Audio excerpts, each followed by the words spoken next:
국가 채무 비율은 어느 정도인지 알고 계십니까? 20에서 30 정도 사이로 제가 알고 있는데요. 네. 지금 우리나라 국가 채무 비율이 48.4%입니다. 그리고 지금 추경을 편성을 하면 이거를 넘어설 위험에 있습니다. 그래서 민생 경제를 해야 되고 지금 당장 국회에 올라와 있는 이 추경안에 대해서도 전혀 못 살피고 있는 것 같습니다. 지금 그런 이야기가 나옵니다. 지금 김민석 후보자에 대한 능력에 대한 검증을 좀 못한 거 아닌가라는 얘기가 있고, 동시에 민주당에서는 지난 윤석열 정부 때 한덕수 총리의 재산 의혹이 액수도 훨씬 컸고 자료 제출도 거의 안 했다. 그래도 대승적 차원에서 야당인 민주당은 협치하고 협조를 했지 않느냐. 어떤 입장이세요? 그 부분은 조금 잘못 이해를 하고 있는 것 같습니다. 네. 한덕수 총리 같은 경우에는 민주당 계열의 그 총리를 하고 예. 그 다음에 다시 또 우리 국민의힘에서 총리를 하고 했지 않습니까? 그렇습니다. 그러니까 과거에 총리를 할 때 그 이전에 그 관련된 사항들을 이미 한 번 다 인사청문회를 통해서 걸렸죠. 그러고 난 뒤에 그 중간 과정에 새로 총리가 될 때까지 과정에서 나타난 문제점은 사실상 거의 없었습니다. 그런데 애석하게도 우리 김민석 그 총리 후보자의 경우에는 기본적으로 검증 관계가 굉장히 불투명합니다. 근데 그 8억이라고 하는 돈의 차이가 있는데 그 8억이라고 하는 돈이 어디서 나왔느냐를 해명이 잘 안 됐던 거죠. 네. 예를 들어서 처가에서 200~300만 원씩 처가 생활비를 받았다. 네. 이렇게 되어 있습니다. 그런데 생활비를 받았다는 생활비를 받으면 생활비로 지출을 하고 끝났다는 얘기입니다. 그런데 저축을 했으면 재산 정칙에 출처로 얘기가 돼 있지만 생활비를 받아 생활비로 소비 지출이 끝났는데 그것을 재산 정칙에 출처로 얘기한다는 것은 앞뒤가 안 맞는 이야기거든요. 그런데 그걸 해명이 잘 안 됐어요. 그 자료를 좀 제출하라 했더니 자료도 제출이 안 됐습니다. 그런 부분들을 우리가 얘기를 했던 거고 또 중간에 하다 보니까 아들 유학 경비가 월 한 450, 그 부분은 2억 정도를 배추 농사에 투자를 해서 월 450을 받았다. 이렇게 설명을 했습니다. 그런데 2억 정도를 투자를 해서 월 450이면 거의 1년 금리로 따지면 20%가 훨씬 넘는 금리인 것 같아요. 그런 금리를 받기는 거의 불가능한 이야기거든요.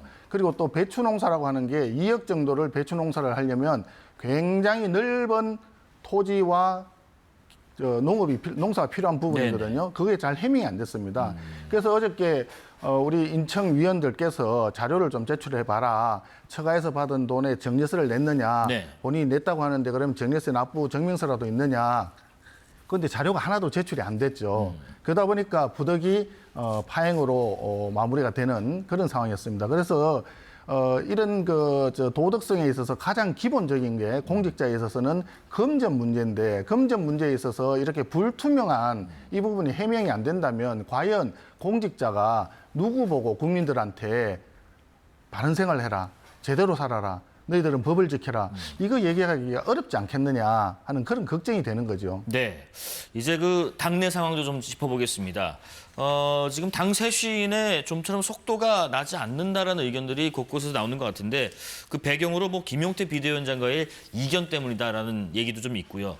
그런데 김용태 비대위원장 임기가 이제 며칠 안 남았죠. 그러면은 임기 연장 없이 송원석 비대위 체제 이른바 이렇게 가는 건가요?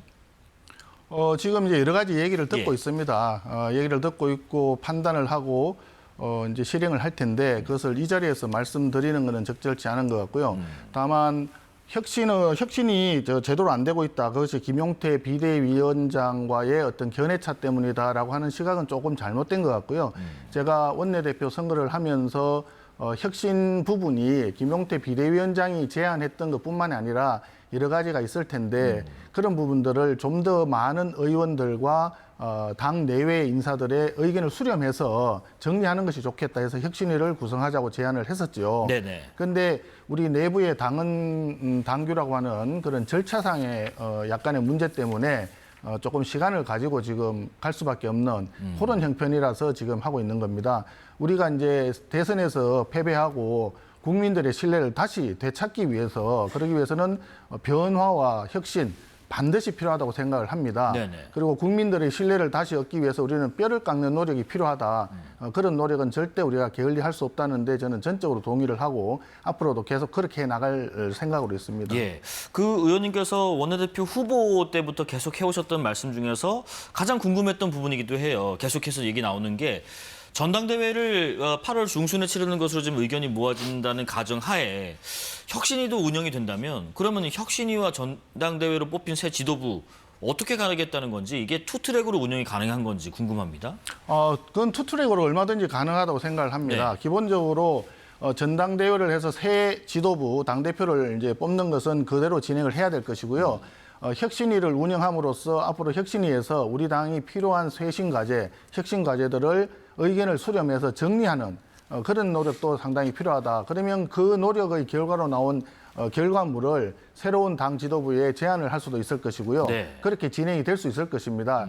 그럼 지금 현재 전당대회가 진행되는 과정이기 때문에 혁신위에서 이런 노력들을 함으로써 오히려 시너지 효과를 낼 수도 있지 않겠나 이렇게 생각을 합니다.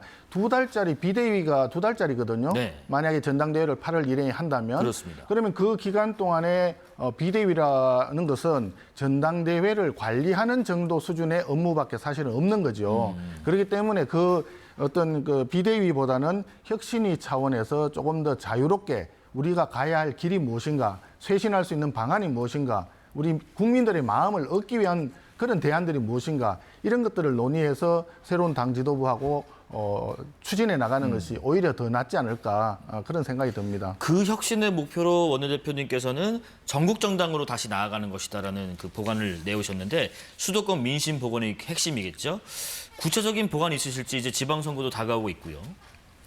구체적인 보관이 제가 지금 전부 다 가지고 있다고 한다면 저를 별로 믿지는 않을 것입니다. 저도 일부는 있지만 전체를 지금 가지고 있는 것은 아니고 그렇다고 그걸 또 발표할 지금 시기도 아니라고 생각을 합니다. 그런데 기본적으로는 지금 현재 수도권 집값이 굉장히 심각하지 않습니까? 그렇습니다. 이런 집값 문제를 포함을 해서 부동산 정책을 제대로 할 수 있도록 우리 당이 좀 앞장서서 대안을 만들도록 하겠습니다. 이미 많은 국민들께서 좌파 정부가 들어서면 부동산, 아파트 가격이 특히 급등한다 이런 게 체험적으로 지금 느끼고 있습니다. 그러다 보니까 이런 문제가 발생을 하고 하루 자고 나면 몇 천만 원씩 집값이 오른다 이런 문제가 생기는데 이런 일이 계속 반복되지 않도록 해야 된다 이렇게 생각을 합니다.